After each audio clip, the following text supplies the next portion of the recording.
പുതിയ സ്ഥലങ്ങൾ കാണാൻ പോകുന്നതും ദീർഘദൂരം യാത്രകൾ ചെയ്യുന്നതുമൊക്കെ ഒരു ഹരമാണ്.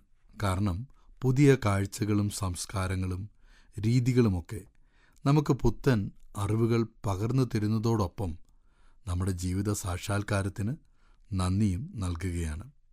ഫ്രഞ്ച് തലസ്ഥാനത്ത് സ്ഥിതി ചെയ്ത ലൂബ്രെ മ്യൂസിയത്തിൽ കഴിഞ്ഞ ദിവസം നടന്നൊരു പെരും കൊള്ള നമ്മളെല്ലാവരും വളരെ ഞെട്ടലോടെയാണ് കേട്ടത്. ചരിത്രപ്രധാനമുള്ള അമൂല്യമായ ഫ്രഞ്ച് രാജകീയ രത്നങ്ങൾ സൂക്ഷിച്ചിരുന്ന അപ്പോളോ ഗാലറിയിൽ ഒക്ടോബർ മാസം 10 രാവിലെ 9:30 വെറും 7 മിനിറ്റ് കൊണ്ട് പല സിനിമകളെ വെല്ലുന്ന രീതിയിലുള്ള മോഷണം നടന്നത് നാം എല്ലാവരും അറിഞ്ഞു. മോഷണം നടക്കുമ്പോൾ അപായ സൈറൻ മുഴങ്ങി. പോലീസുകാർ അവിടെ എത്തിയപ്പോഴേക്കും മോഷ്ടാക്കൾ രക്ഷപ്പെട്ടിരുന്നു. ഒരു വശം ലക്ഷക്കണക്കിന് ആളുകളാണ് ആ മ്യൂസിയം സന്ദർശിച്ചിരുന്നത്. ഇതാദ്യമായിട്ടല്ല. 1911 തുടർന്ന് ചില വർഷങ്ങൾക്ക് ശേഷവുമൊക്കെ അവിടെ നിന്നും പലതും മോഷണം പോയിട്ടുണ്ട്. എന്നാൽ ചില വർഷങ്ങൾ കഴിഞ്ഞ് നഷ്ടപ്പെട്ട പലതും അവർ വീണ്ടെടുത്തിട്ടുണ്ട്. എന്നാൽ ഇത് ഒരിക്കലും തിരിച്ചു കിട്ടുകയില്ല എന്നാണ് പൊതുവെ ആളുകൾ പറയുന്നത്.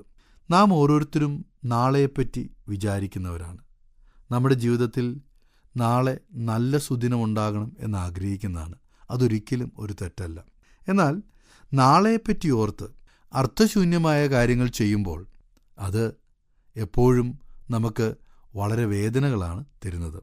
കർത്താവായ യേശുക്രിസ്തു തൻ്റെ ഗിരിപ്രഭാഷണത്തിൽ പറഞ്ഞിരിക്കുന്ന ഒരു കാര്യം, നിങ്ങളുടെ നിക്ഷേപങ്ങൾ ഒരിക്കലും പുഴുവും തുരുമ്പും ഉള്ള ഈ ഭൂമിയിൽ നിക്ഷേപിക്കരുത്.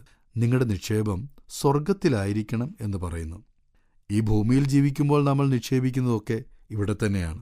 നമുക്കറിയാം, ഇന്ന് പല പരസ്യങ്ങളും കാണുന്നത് 25 വർഷങ്ങൾ കഴിയുമ്പോൾ നിങ്ങൾക്ക് ലഭിക്കാൻ പോകുന്ന നന്മ, 15 വർഷം കഴിയുമ്പോൾ ലഭിക്കാൻ പോകുന്ന തുക, ഇതൊക്കെ ആകർഷിക്കപ്പെട്ട് നാം പലരും പലപ്പോഴും ഇൻവെസ്റ്റ് ചെയ്യാറുണ്ട്. എന്നാൽ ഒരു കാര്യം ഇവിടെ നമുക്ക് കാണുവാൻ കഴിയുന്നത്, അവരുടെ ആ ഒരു പോസ്റ്ററിൻ്റെ ഏറ്റവും താഴെയായി ഇത് കണ്ടീഷൻസ് അപ്ലൈസ് എന്ന് പറയുന്നു. ആരും അത് ശ്രദ്ധിക്കാറില്ല. ഒരുപക്ഷെ നമുക്ക് ആ തുക ലഭിക്കാം, എന്നാൽ ചിലപ്പോഴൊക്കെ അത് നഷ്ടപ്പെടാൻ സാധ്യതയുണ്ട്. പത്രങ്ങളിൽ വാർത്തകൾ, അതിനെപ്പറ്റിയുള്ള വാർത്തകളും നാം കണ്ടിട്ടുണ്ട്. അങ്ങനെയെങ്കിൽ ഈ ഭൂമിയിൽ ആർക്കും ഒന്നിനും ഗ്യാരണ്ടി തരാൻ കഴിയുന്നില്ല. ഇവിടെ നിക്ഷേപത്തെപ്പറ്റി പറയുമ്പോൾ കർത്താവ് പറയുകയാണ്, സ്വർഗത്തിൽ നിങ്ങൾ നിക്ഷേപിക്കുവിൻ. അതിൻ്റെ അർത്ഥം ഈ നിക്ഷേപം നിലനിൽക്കുന്ന ഒരു നിക്ഷേപത്തെപ്പറ്റിയാണ്.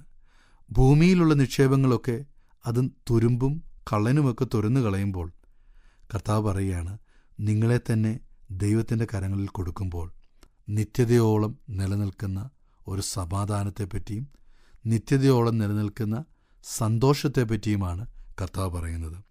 നശിച്ചു പോകുന്ന ഈ ഒരു ലോകത്തിൽ നമ്മുടെ ആശ്രയം വയ്ക്കുന്നതിനേക്കാൾ ഒരിക്കലും നശിക്കാത്ത നിത്യമായ നിത്യജീവൻ നൽകുന്ന കർത്താവിൽ നമുക്ക് ആശ്രയിക്കാൻ ഇടയാകട്ടെ. ഞങ്ങളെ വിളിക്കുവാൻ ആഗ്രഹിക്കുന്നുവെങ്കിൽ 0988-22-1957 എന്ന നമ്പർ ഉപയോഗിക്കുക.